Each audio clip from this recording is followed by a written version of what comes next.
Welcome back. My name's Gruftikins, and here we try to bring you some of the news from hotspots around the globe that you may not see on your standard news channels. Here's the stories we will be covering in this video. NATO General says Russian threat is growing. The US National Security Advisor says military action against North Korea is an option. North Korea threatens to execute South Korea's previous president. And China launches its most advanced Navy destroyer. So let's get into it.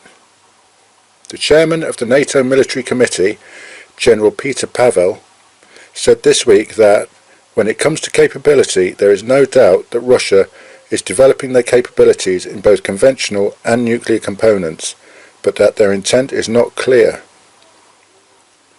There is a huge modernization of all Russian military, and following the annexation of Crimea, NATO has said it has to be ready to face any potential threat. Large NATO exercises have been conducted in the Baltic and across Eastern Europe by NATO forces, and it has also been increasing its military presence there since 2015, particularly around Latvia and Lithuania.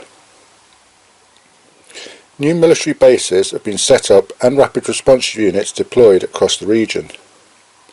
NATO is essentially concerned that Russia will try to isolate the Baltic states from their Western allies, and so have been using its exercises to rehearse for a potential war with Russia. Elsewhere, the US National Security Advisor to President Donald Trump has said that a military response to North Korea is now an option.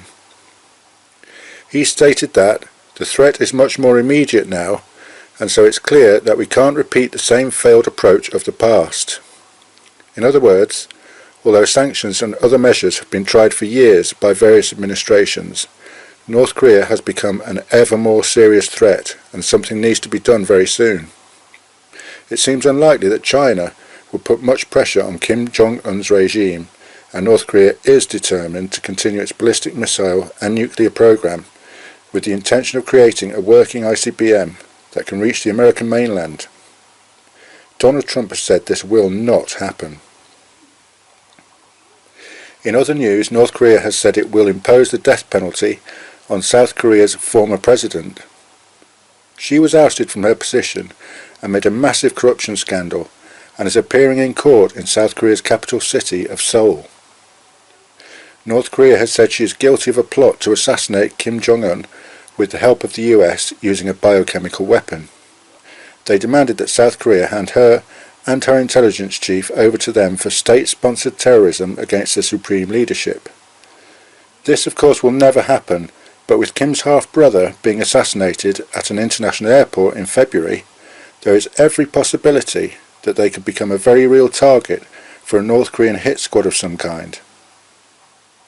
And finally, China has just launched its most advanced Navy destroyer. At 10,000 tons, the Type 055 is quite a bit bigger than its other destroyers and is equipped with the latest air, missile, ship and submarine defences, and has the capability to greatly enhance China's sea and ground attack abilities.